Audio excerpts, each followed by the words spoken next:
So today's date is Monday, April 12th, 2021. This is World History. I'm your instructor, Mr. Townsend. I don't know if I lost Sammy. Do I still have Sammy there? Okay, yes.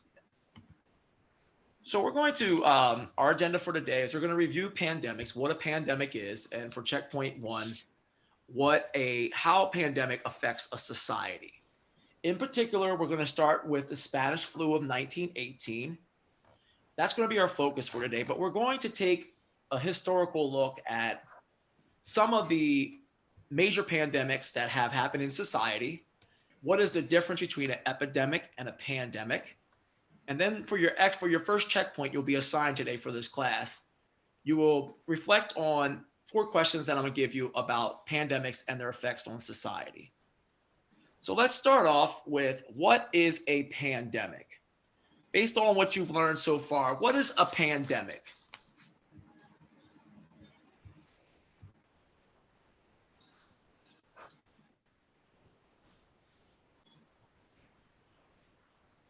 Anyone can answer that. Anybody can answer it. Yep. A pandemic is like a world. It's like a disease that spreads worldwide. Excellent, Isaiah. Perfect. A pandemic is something that spreads out throughout the world, while an epidemic spreads to a particular geographical location. That's the Yeah, difference between a pandemic and an epidemic. We talked about some of the ways that pandemics can spread last week. Pandemics can spread through person to person contact. That's why we wear masks right now. Pandemics actually can come from people living in close quarters with animals. If you remember last week, we talked about at one point people were hunter and gatherers and they moved around. And when they started to settle down into permanent civilizations, they started to keep their animals with them. And this close quarters with animals was kind of a breeding ground for bacteria, which caused pandemics. Also, people ingesting animals. That means people eating animals. One of the larger theories for the start of the coronavirus is that someone in China actually ingested a bat that had the disease. And from there, they got sick. And the worst type of pandemic is an airborne disease. Does anyone know what an airborne disease is? airborne disease is like a disease that transmits through the air, right? If you inhale it, you'll be able to catch it. Absolutely. So an airborne disease is something that is like you can simply cough and that can be spread. That's the scariest type of airborne type diseases. That's usually a mutation, and that's something that we don't want to get through in a pandemic is to that airborne stage. So we're just going to watch it's literally like a 2-minute video, and it just describes the difference between, because this is going to be one of your checkpoint. What is the difference between an epidemic and a pandemic? So it's about 3 minutes long. I'm just going to share it with you, and we'll come back and talk about it.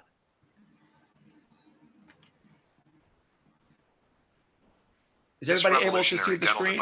Is giving peace of mind for less. Yeah, I can still see the slide. Okay, let me change that.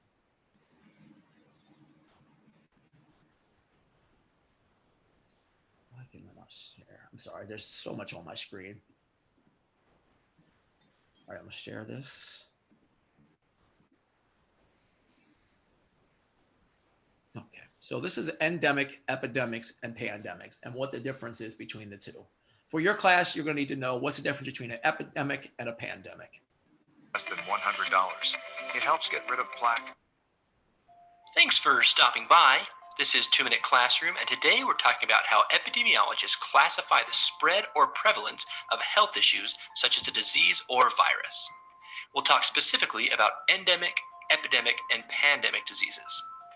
An endemic health issue is a disease, virus, or other health concern that is constantly prevalent in a given location or population. The number of affected individuals is generally low and does not significantly increase or decrease over time. It's just always there. Examples include chickenpox, which affects children at a regular, predictable rate, and malaria, which is constantly present in many parts of Africa. You might think something like the flu is an endemic virus, but it is, in most geographies, it behaves more like our next classification, epidemics. An epidemic health issue is one that has a sudden and rapid rise in a particular region or population. The seasonal flu behaves more like an epidemic because cases spike at certain times of the year. Other epidemics throughout history include yellow fever, which killed 5,000 people in Philadelphia in 1793, and cholera, which hit the U.S. in 3 waves, killing over 150,000 Americans, and is still very prevalent and fatal in many parts of the world. An epidemic becomes a pandemic when it spreads across the globe. Essentially, an epidemic is not limited to a specific geography or population. It also usually affects a significant number of people. Some of the most prolific pandemics throughout history include the HIV/AIDS pandemic, which has claimed the lives of more than 36 million people since 1981, and with over 30 million cases still prevalent throughout the world. The Spanish flu in 1918, which infected approximately 500 million people and had an estimated mortality rate of 10 to 20%, and the bubonic plague, which spread across Europe, Asia, and Africa, killing an estimated 75 to 200 million people. Now for some positivity. Modern medicine and hygiene have come a long way. We have many vaccines that protect us from everything from the flu to polio. We know much more about how to prepare food so that it is safe to eat and free from bacteria, and we have much better understanding of how diseases spread so that we can react quickly to stop the progression of many potential epidemics and pandemics. Now watch these videos that you may find interesting, or check out my source, disease. Okay. What's the name of that video? It's actually hyperlinked, Isaiah, right into, when you get the PowerPoint, it's going to be right there for you, so you don't have to worry about it. So you see this hyperlink here? You'll be able to push that. I'm going to put the PowerPoint up and you'll be able to watch that, okay? Okay. So let's review the 3 types. You have an endemic, okay? The first one's called an endemic. So I'm going to put that in the chat. An endemic is something like chicken pox. Yeah. Which means an endemic is something that is prevalent in one location, that's always present. It's always present. It's there.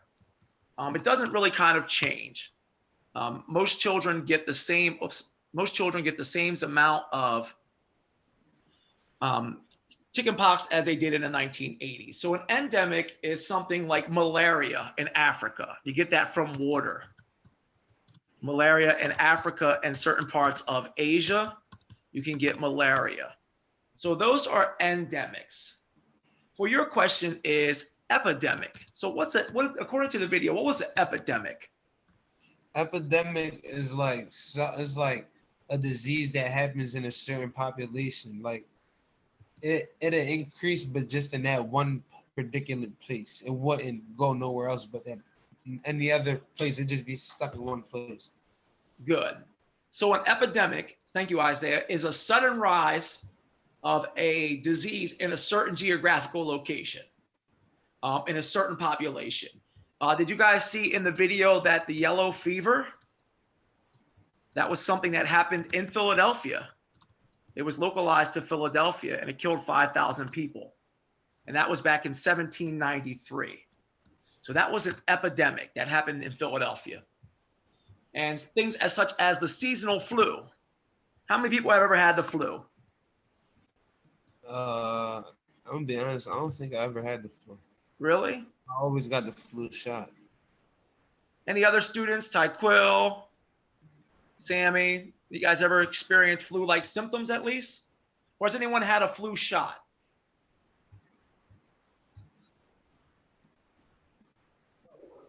No, I almost got a flu shot, but I told the lady I didn't want it. But Okay. she really wanted to give it to me. I don't know why. Yeah, I haven't taken a flu shot in many years, just because they feel like they're protecting you. That's, you know, that's their job. So we have these things called epidemics where it's a sudden rise in a population, but it is contained. So what is the difference? When does an epidemic turn into a pandemic?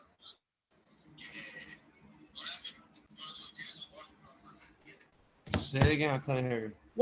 When does an epidemic turn into a pandemic?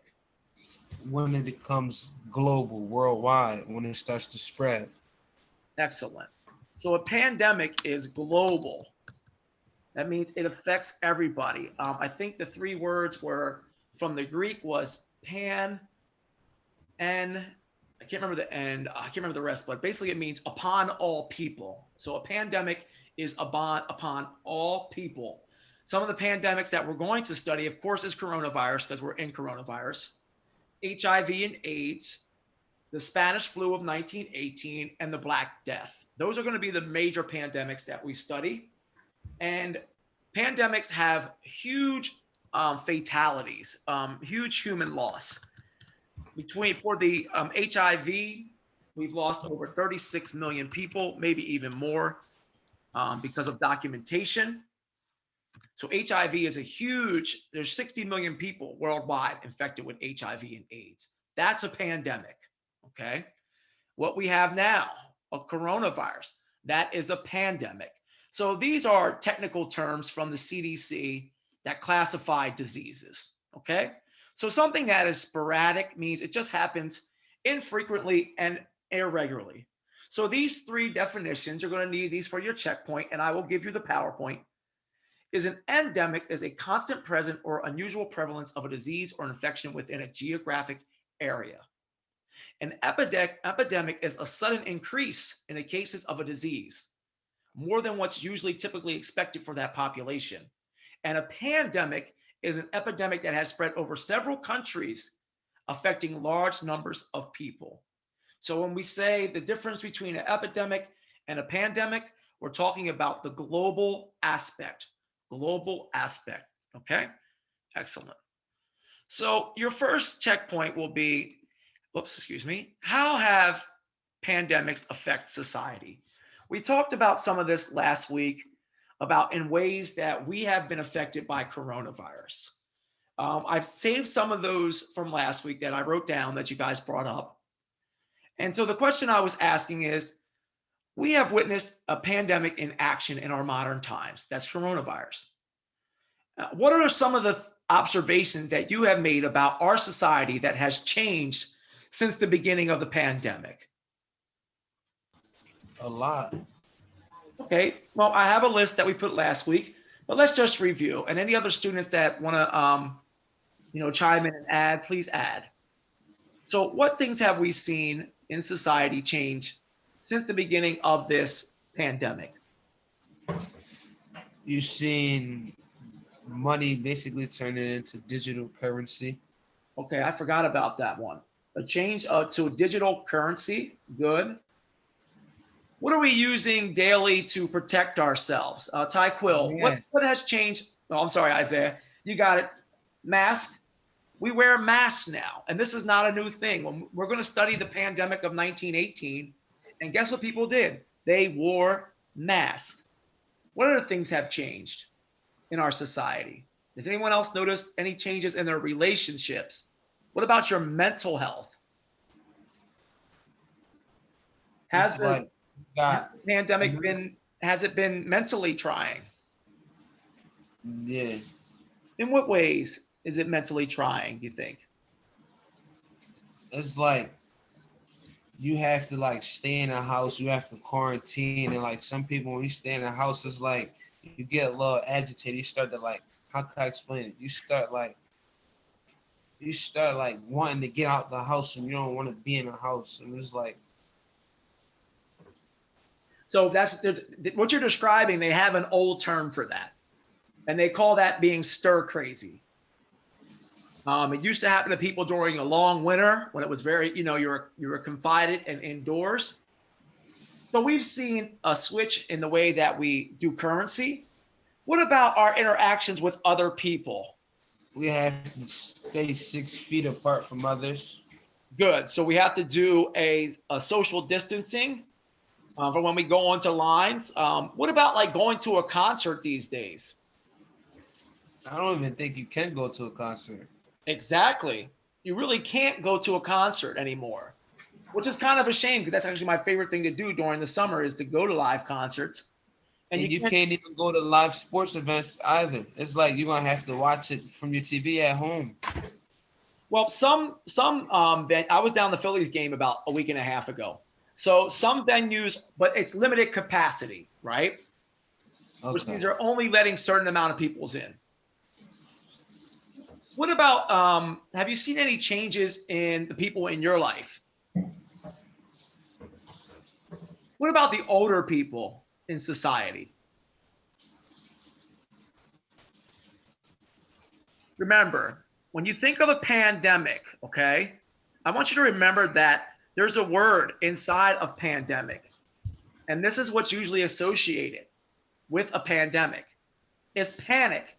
Do you remember Oh the yeah, a beginning? lot of older people start to overreact and start panicking. Good. Do you remember all the people that bought all the hand sanitizers and they bought all the masks? You know, And a people. lot of tissue for apparently no reason. Okay, exactly. People were beating each up over toilet paper. Okay, so all these problems are how societies are affected by pandemics. We have education, interpersonal relationships, person-to-person contact, social distancing, a rise in mental health problems, a switch to digital currency, PPE or personal protection equipment, masks, spikes in mental health. Do you think that addictions have gotten worse during our pandemic? Yes. Absolutely. We've seen a Like, rise in drug addictions, alcohol yes, addictions. because it's like they're not doing nothing. So what they gonna do? They're gonna abuse this. They're gonna abuse the substance they're using. They're going to abuse it more, right? Yeah. I mean, if someone has a substance abuse problem, some people may be able to get up in the morning and go to work, but then they come home and, you know, they either ingest their alcohol or they use their drugs. But with not going anywhere or losing their job, that's another thing. We're talking about economic repercussions. People are really losing their jobs too. Yes. So a lot of people have lost their jobs. So losses in employment. And I'm going to put this list up that we've made on Summit for you. So a loss of employment. What about losses in relationships? Yeah. You don't want to see your buddy because you're not sure if he's sick. So your friendships have changed. I've actually never seen this many divorces in 1 year. I actually myself got divorced at the beginning of the pandemic. So I've seen it personally how pandemics can affect societies. People tend, remember, the root of a pandemic is panic. It's panic. The word panic is inside of pandemic. So all of these, so when you go to answer your checkpoint, I really want you to focus on the panic that we've seen. Whether it's fear, whether it's economic, whether it's, I mean, there are people losing their houses, people losing their jobs, people losing their families that aren't prepared for it. I mean, if you're a skilled worker, which when I say skilled worker, I'm talking about someone, maybe you worked in food service. Maybe, do you know how many people who were waiters and servers lost their jobs because businesses closed? We saw that in Philadelphia. Lots of businesses closed. Lots of recreational things closed. We're starting to open them back up now a little bit more because we have, you know, more vaccines and people being treated for vaccines. But we see all these changes in society. So we're going to watch a video on that. And like I said, when you go and do your checkpoint, this PowerPoint will be up on Summit. So when you go into it, all you have to do is click the hyperlink and it'll take you right to it. Okay, so we're going to watch a video about how pandemics change society. Cutting your wireless bill in half feels good, really good. With Straight Talk, get 25 gigs of high-speed data for $45 a month. That's up to 50% less than the other guys, all on America's best networks. Straight Talk Wireless, no contract, no compromise. This video is brought to you by Ground News. What's up, Wisecrack? Socially distanced Jared here. Now, if you're watching this, chances are your life has recently been turned upside down by the novel coronavirus. COVID-19 is currently causing mayhem all over the globe. While biologists, sociologists, all of the ologists really are going to have plenty to say about this whole thing in the coming years, it's impossible to predict the full extent of the virus's impact. All we really know is that the world will most likely look different when this all shakes out. That's because every epidemic or pandemic in history, from the Black Plague to tuberculosis to HIV, severity has left a sizable mark on humanity. Obviously, there's the tragic death toll, but diseases have also altered, shaped, and reshaped the course of social and political history. Sometimes the connections are very literal. Typhoid is speculated to have knocked out Alexander the Great, the bubonic plague seems to have fast-tracked the downfall of the Byzantine Empire, and measles or smallpox likely did the same to the Roman Empire. But diseases have also kickstarted everything from sexist morality laws to public health infrastructure to rigorous government surveillance. So much so that it's not a stretch to say that diseases created the modern state as we know it. Don't believe us? We've got nothing but time to prove it. So join us on this journey through the nasty microorganisms that have changed human history in this wisecrack edition on how the plague created the modern world. But first, a quick shout out to our sponsor, Ground News. Not unlike diseases, the news cycle has definitely shaped the modern world. Misinformation and hysteria can be as deadly in a pandemic as the disease itself, and it's important to check the facts, health authority guidelines, and vetted information before you decide to loot stores for toilet paper. Between newspapers, cable coverage, and social media, it's become harder and harder to make your own judgment on news stories these days. Luckily, today's sponsor, Ground News, allows you to audit the stories you read online so you can make an informed opinion. The app allows you to view who has covered the same story and where they fall on the political spectrum. You can make your own judgment with less of a fear of being biased. Ground News allows you to follow threads and keep track of all the coverage so you always know what is going on. The app is available on iOS or Android and is free to download. It's a great tool to help you interpret your news, so download it now by clicking the link in the description. And now, back to the show. Today we're going to focus on the bubonic plague because of the unique way it shaped the modern world. Now, don't let the fun name fool you. Bubonic plague is a horrifically lethal disease that mostly spreads by fleas who hang out on rats until they get the chance to jump onto humans and chow down. The plague has swept various countries and even entire continents throughout history, from ancient Byzantium to mid-19th century India to 21st century Madagascar. But we're going to focus on the second plague pandemic known as the Black Death, which began in the mid-14th century. Like your dramatic roommate's troubled relationship, it was on again, off again for approximately 500 years. Except it also killed up to 50% of Europeans and didn't end in make-up sex on your shared couch. Naturally, the plague generated terror, panic, massive violence, and a surge in religiosity. People desperately fled infected cities under the prevailing wisdom of the time, which held that plague and other maladies were caused by miasma, or the diseased air and all the gnarly smells that haunted city life. Societies were unprepared and physicians were powerless in the face of an ugly-as-hell disease, often becoming sick themselves. The era's increased urbanization meant more people lived in closer, often unhygienic quarters, which made it all the easier for fleas to jump from rats to humans to spread the disease. Also, increased international trade led to many rat-infested boats transporting spices, textiles, and of course, bubonic plague from country to country. Economies were decimated, social order overthrown, the works. Take Naples, which had nearly half its population wiped out by the plague of 1656. As scholar Frank Snowden writes in his book Epidemics and Society, every activity of normal life ceased amidst shuttered shops, unemployment, and hunger. Snowden depressingly notes that after a while, too few people were left alive to bury all the dead. Throughout Europe, suspected sinners, typically Jews and other religious dissenters, foreigners, accused witches, and sex workers, were banished or even murdered by very scared, very dumb vigilantes.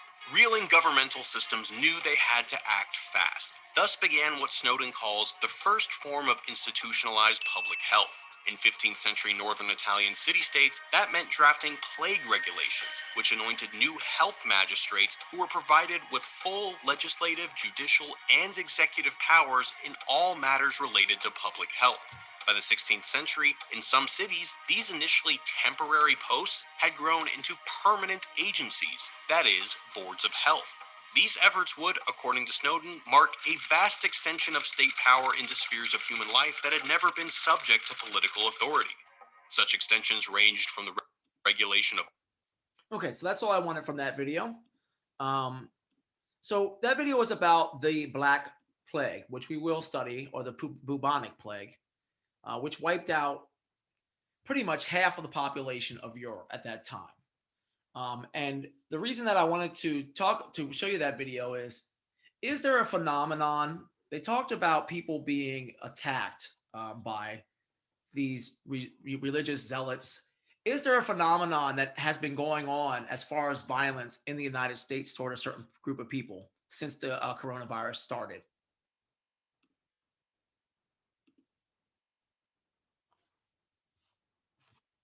Has anyone heard anything about attacks on Asian people? Yeah, I've been seeing that as well all over social media. The Asian protests against people beating on Asians. Okay. Thank you, Isaiah. See, that's a direct result because remember, inside a pandemic is panic, right? Yeah. So when you had, and I'm not going to even justify or play it because I just can't listen to it. So wait, that's why they're beating Asians because it came from them? Because the president of the United States at the time, Donald Trump, went out and called the coronavirus the Kung flu, okay? Oh man, he shut up. Which is derogatory, okay? And some people just aren't intelligent. They're not. So what they do is they attack those people who they believe are responsible for the pandemic. So this is why we've been having all these attacks on Asian people. So that fear is the same thing in the Black Death. And we're going to study the Black Death more in depth. But we're seeing the same repeated low unemployment. Remember the lockdown when we first started? I remember going down Broad Street and I thought it was a ghost town. I've never seen Philly that empty in my life. Oh yeah, when it first started, and then it got to the point where before it even first started, it's like people still was outside. So then they had to have the military, different like cops come and really enforce, yeah, you got to be in your house. Yes. So all of these tactics they're repeated. Now we have more technology today. We were able to develop a vaccine relatively quickly. In the past, there haven't been vaccines. For the HIV and AIDS virus, there is no vaccine. There is nothing to prevent you from getting HIV except, what we studied last week is, not using dirty needles, practicing safe sex, testing yourself. Now, they do have remedies today where you can treat the HIV so it doesn't turn into AIDS, but it doesn't spread when you have a child, right? I'm not sure. I don't know all the scientific ins and outs. I just know that it keeps it from turning into full-blown HIV. And yes, HIV and AIDS can be spread from the mother to the child in the womb. So that can happen. So a mother that has HIV can spread it to her unborn child. That's why. Wait, what's the cause of it? HIV? HIV is a human immunodeficiency virus. So wait, that's what happens with males on males, right? That was the original idea, that they thought it was a gay person's disease when it first came out, or first started, but it's actually a human disease. HIV can be transmitted from male to female and female to male, male to male and female to female. So anyway, it can be transmitted. Now, men to men contact has a lot higher risk with HIV. It is more prevalent in the homosexual community than it is in the straight community. So wait, you don't think like you religious? Am I religious? Yeah. In a certain way, but I don't adhere to any, major religion. Go ahead, ask the question. But you don't find that as a punishment though? That's actually really good, Isaiah, because we're going to get into that when we study HIV and AIDS. When HIV first and AIDS start come around, that's what the church was saying was this is God's punishment for being homosexual. But then when it started to spread to women, they kind of changed their story. Do I believe that God punishes human beings for their actions? No. I mean, yeah, of course he would never do that. You feel me? He's always open and willing to forgive, but it's like it will have to be a consequence. You feel me? Or you get what I'm saying? It will have to be like, I'm gonna let you do this, but in return, like this might happen to you. You know what I'm saying? Well, when we get into HIV, you'll see that the origins of HIV is that someone had blood contact with some type of primate, either a monkey or a gorilla. The prevailing theory is that someone had sexual contact with a primate, which means somebody had intercourse with some type of with an animal. Something they shouldn't have been doing. Exactly right. Because all of these diseases, like we said in the beginning, they come from cohabitation of animals and people together. So wait, you think an animal can get a human pregnant? No, that's biologically impossible. Okay. But I'm just saying, for HIV, the root of it, the prevailing thought is. Cause I'm about to say, you saying an animal giving a person HIV, right? So that means a person like an animal get like, I'm about to say, down. You don't think that like makes sense a little bit? Well, because of basic human anatomy, you don't have the egg and the sperm; they wouldn't match. Wow. Because if that was the case, we would have people walking around that would be half an animal and half a person.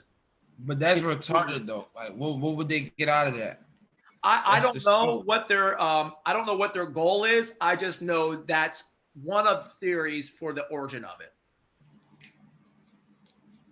So like all pandemics come from bacteria, some type of bacteria. And when you spread it, like we said, there's ways to spread bacteria. But the thing I want to focus on more is we'll get into HIV and AIDS. We have a whole other lesson on that. But right now, we're just covering the broad scope of the big pandemics, Isaiah. Okay, so when we get to HIV and AIDS, so some of the great pandemics throughout history, the first, and this isn't all of them. And there's a timeline here if you want to go to the history and look these up. Was in 430 BC, and this was 2/3 of the population died, and this was in Libya, Ethiopia, and Egypt. The Athenians were Greeks, and this is the Peloponnesian War. So the symptoms included fever, thirst, bloody throat and tongue, red skin, and lesions. The disease, suspected to have been typhoid fever, weakened the Athenians significantly, and it was a significant factor in the defeat by the Spartans. So just like with the Black Death, pandemics can actually change the course of human history.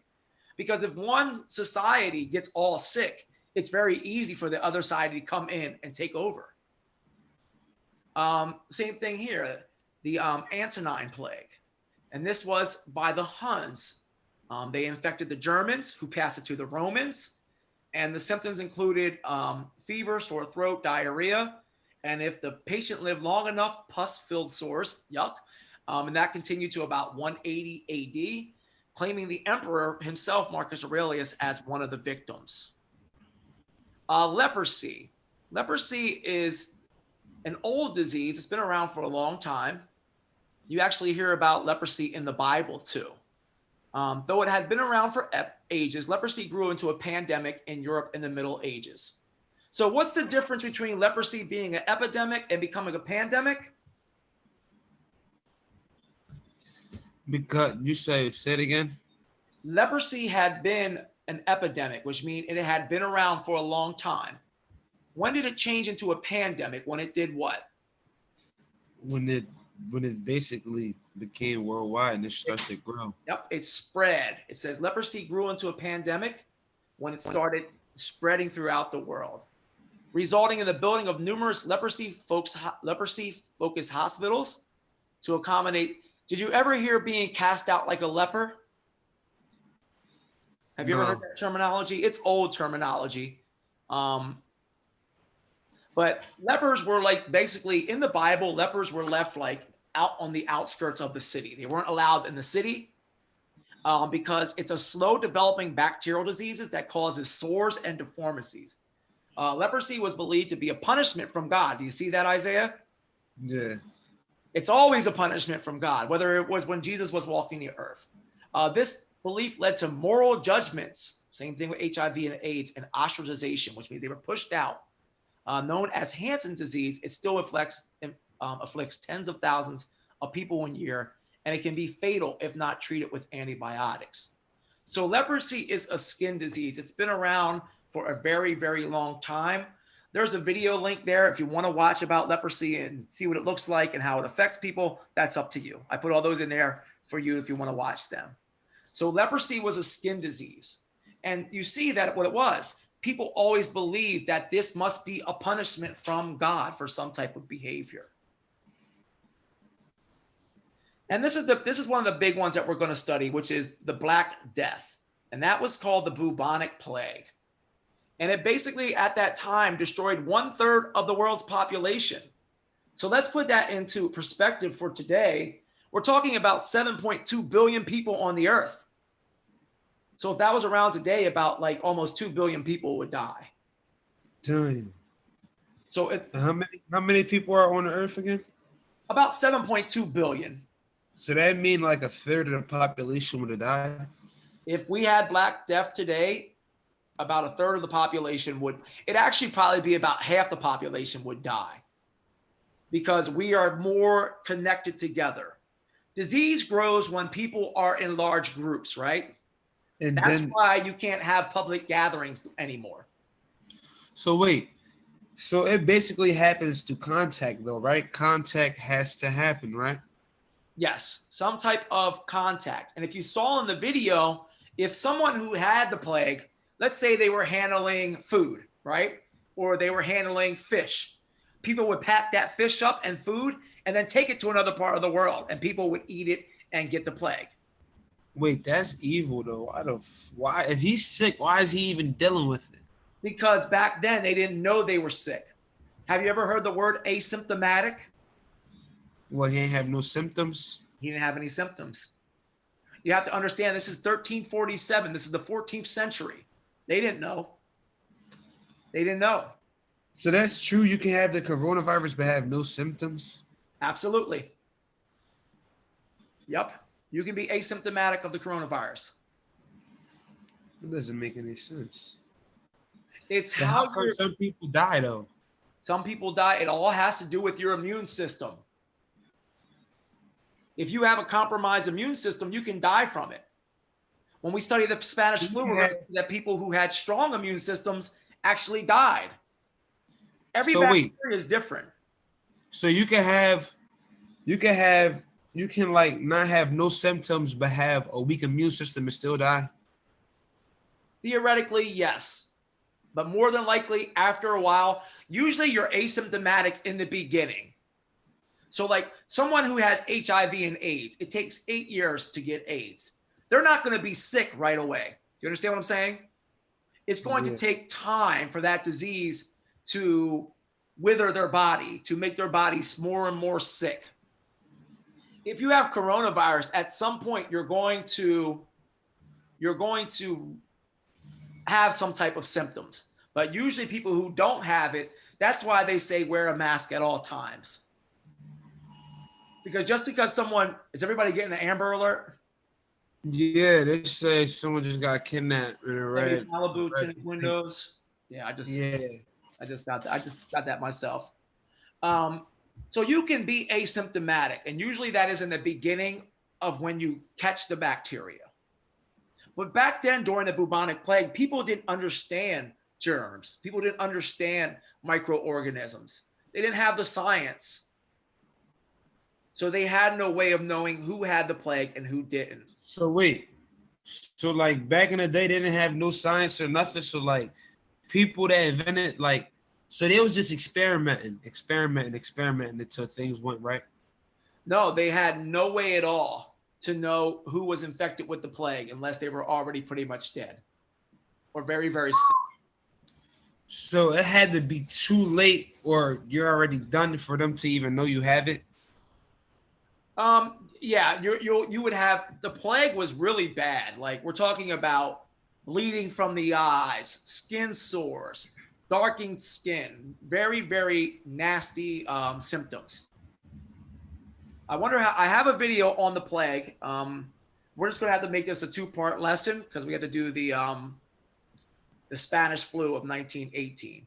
So I'm gonna use the last 10 minutes. I'm gonna see how long this video on the Black Death is. And we'll continue. We'll just make it a 1-week thing. Let me see how long this video is real quick.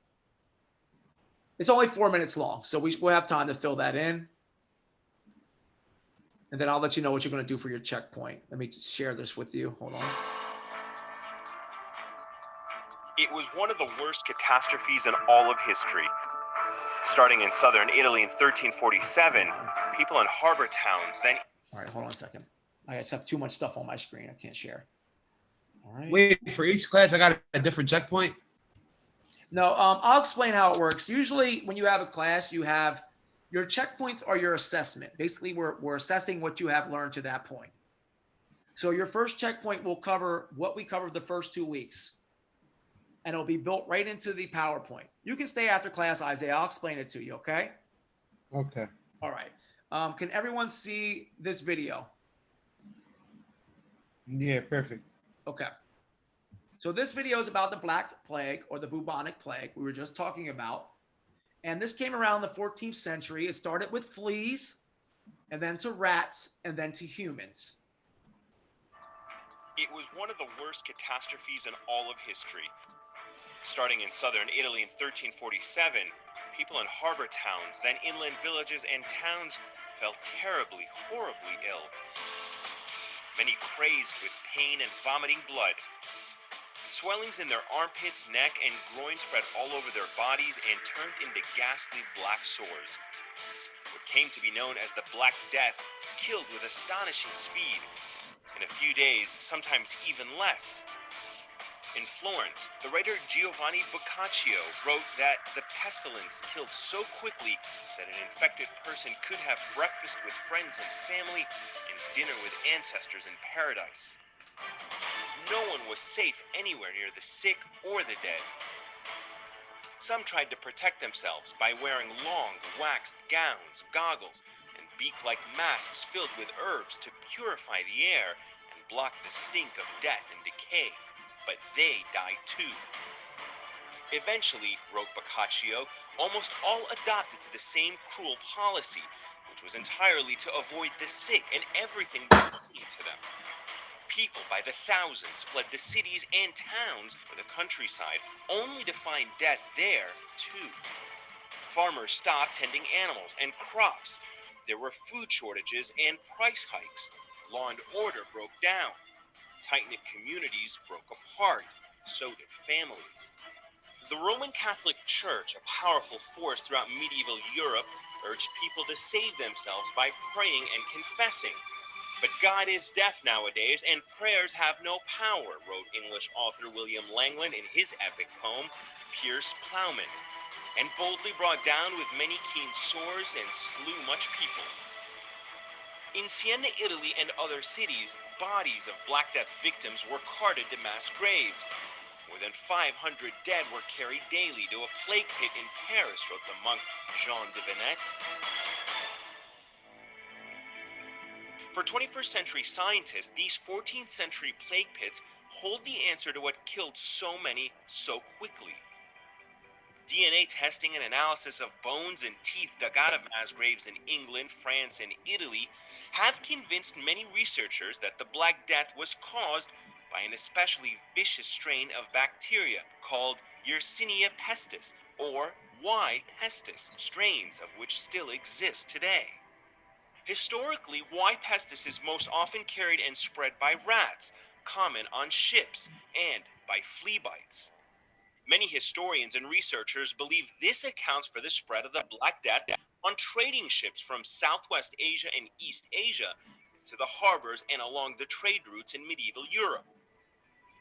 With little understanding of what germs were or how they spread and no antibiotics to fight infection, millions died. Some historians now think the plague may have killed as many as 50 million people. The Black Death certainly ended life as medieval Europeans knew it. Death was seen as a grim dance that everyone, rich and poor, was forced to do in the end. A universal danse macabre depicted in woodcuts, murals, paintings. The established power structure, the church and the ruling classes, could not stop or control the plague. Those who survived began to question the authority of the bishops and the nobles. With so many dead, there were labor shortages across Europe. The workers who were left demanded higher wages, but were refused. By the end of the 14th century, Peasant revolts broke out in Italy, France, and England. At the same time, the breakdown of the feudal social order would pave the way for change in philosophy, science, and culture in Europe that would become known as the Renaissance. Coins spread all over their Okay. So that was a short video to show you the really damning effects of what a pandemic can do. So the Black Death, it killed, and as you saw there, Isaiah, what they were saying, that you could have breakfast and be dead by dinner. That's how quick the What? virus moved. Yes. That's how quick that virus moved. I can only hear you a little bit. I can't No, I fully hear said, you. I said you No, can. I heard you. No, I heard you. But it's Okay. like I can't hear you like as much. Okay, let me move my laptop. Maybe it was just my Wi-Fi. So it caused a structural breakdown in society. And believe it or not, I know it sounds terrible that 50 million people died in the Black Plague, and as you see, there was no antibiotics, there was no vaccines, and so people were just dying. It wiped out over 50 million people, which at that time was half of the known world. So at that time, there was only 100 million people in the known world. Doesn't mean worldwide, but in Europe, and 50 million people died. Cities actually, they would throw the dead in the river. They didn't realize they were poisoning the water too. So if anyone drank the water, they would die also. Anyone who came in contact with someone with the plague would die within a day or two. Yeah, and they were saying that like people were even though like people were so scared people were leaving, even though they were leaving, they probably still had it, not knowing they had it, and they would like spread it where they would go, and eventually dying, and then the people where they spread it to were spread it, and then they died. So it's like they was just spreading it, passing it, and it's like if they would have just stood where they was at, I feel as though it wouldn't have spread as much. Well, in that time, I don't think they had the technology or the science to really know what they were doing. They weren't prepared for it. We're more prepared now, but the same thing could be said about coronavirus. That if people would just stay in their houses, that we wouldn't have had as many people spread throughout with the coronavirus. So just to wrap it up for today, I'm sorry, Isaiah, I need to wrap it up. I got 2 minutes, okay? Go ahead. So a pandemic causes changes in society. And before you guys step off here, let me just show you where we're gonna cover the Black Death, malaria, and then we're gonna do the Spanish flu. And then there's gonna be some parallels between, and this will be your checkpoint 1 right here. So you're gonna define pandemic. We did that today. What is the difference between an epidemic and a pandemic? We listed many ways in which societies are disaffected by pandemics or affected by pandemics. So the next 2 we're going to have to finish at the end of the week. So you're not going to be able to do the whole checkpoint yet, but we're going to do parallels between these great pandemics and what we're going through right now. So the notes will go up on Summit. The rest of you guys are dismissed. Isaiah, I'm going to explain to you how Summit works and how the checkpoints work. Okay? And Amira, have a good day. If I said it right, don't beat me up, please. Okay, I'm going to stop the video real quick. So